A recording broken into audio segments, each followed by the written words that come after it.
after he had arrived at some prestige? Why is it that there's not the affection between us that there ought to be? Mother-son relationship, among others, is deeper than our own. And Ruskin's mother said to him, because I was too self-indulgent. The child that is coddled depends upon the parent indeed to get whatever he wants. The parent is useful to the child. But where there is utility, there is very little love. Just as in human affection, where there is merely an eros, and erotic love, sensual love, there is not necessarily a deep affection. One is interested in the other only on account of the pleasure the other gives. And children can be interested only because of the utility the parent has. They expect their parents to do everything for them, and then when they grow up, they expect the state to do everything for them. I was in a big toy store around Christmas time, and I saw a tremendous zebra. It was about that high. And I said to the clerk, does it do anything? No, not a thing. I said, what spoiled child ever bought that? Spoiled child is right. He said there was one little brat came in here one day and cried, fussed until she got it. $300 it cost. I said the father should have given her the stripes instead of the zebra.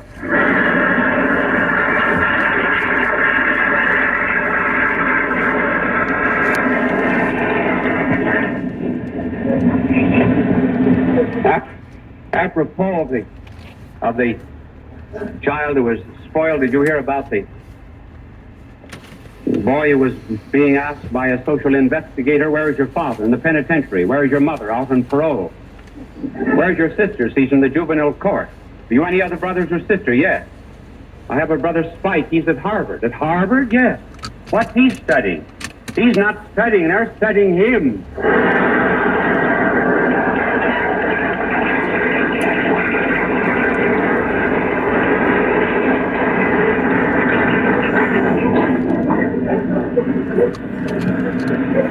They say wait until the child grows up before he's taught anything. Well, why not? Before he's taught any morality or ethics or decency? Why shouldn't the parents say, by the same logic, why, for example, should I insist on my child being taught English when he's a baby? Wait until he's 21. Maybe he will not want to talk English. Maybe he'll want to talk Sanskrit. Why should I, for example, ever teach my boy politeness? Maybe he wants to grow up to be a boor. You heard about the stewardess in the plane who met a couple of those spoiled children. They were up about 15,000 feet, and the stewardess said to them, how would you like to go outside and play?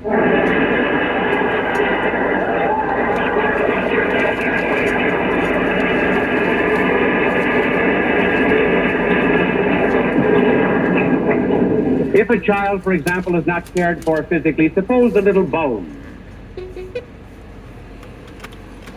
are not attended to by the parents, and the child grows up through the carelessness of the parents, deformed through life, or the teeth are not cared for, the child will not look back with love and respect on the parents, particularly when they failed in physical training. Neither will a child look back with love on parents that have failed in moral training. Something that the parents have to remember is that the child must be trained in obedience before he understands the reason of obedience. Habits of virtue must be cultivated before there is a knowledge of the virtue itself. The first stage is that the child develops a mechanism of good habits through the influence of the parents, and on account of the affection the child bears the parents. Then later on, the child detaches the law, catches the reason for the virtue, and then develops his own autonomy, his own self-government upon the foundation given to him by early obedience to his parents. But it may be objected. And this is the third argument. We must never teach the child right and wrong. Because as Freud has told us, at the base of every child is the id. And over above the id is the superego, which is made up of moral taboos and conventions and religion and codes and so forth. And these, as they press down on the id, they're apt to develop a guilt complex. And we must be careful about ever telling the child that he has done wrong. Saw a cartoon the other day in the New Yorker in which the psychiatrist was saying to a mother, the child, stubborn, perverted, criminal tendencies, wild, addicted to thievery, a kleptomaniac? Yes. But bad? No.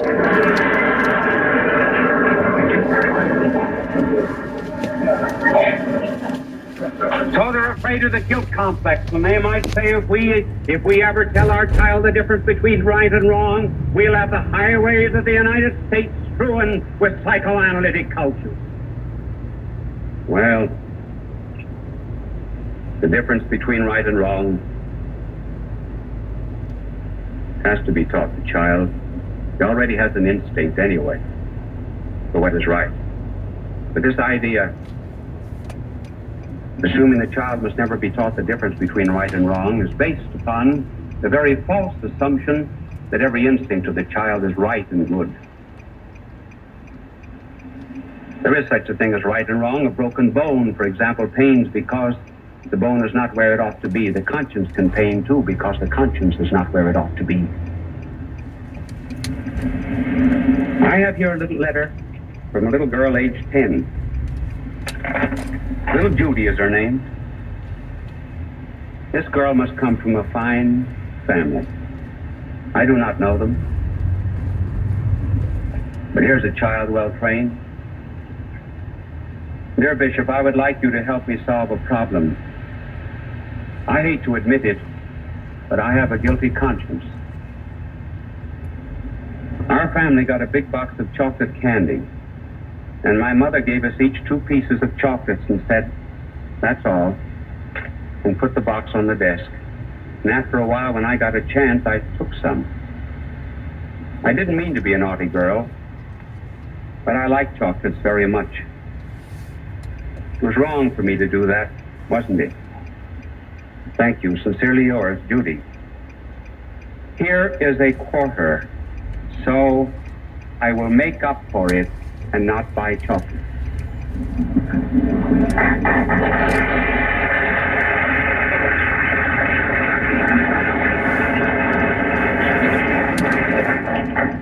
Anybody in the audience want to make up for something they've done? Send me more than a quarter? Taking more than chocolate? I'll send it to the poor. Send it to me. So she got more chocolates, little Judy did. Oh, the sense of right and wrong is important in the rearing of a child. And our blessed Lord, when he came to this earth, though he made his own foster father and his mother, nevertheless subjected himself to them and was obedient to them. 30 years obeying, 3 years teaching, 3 hours redeeming.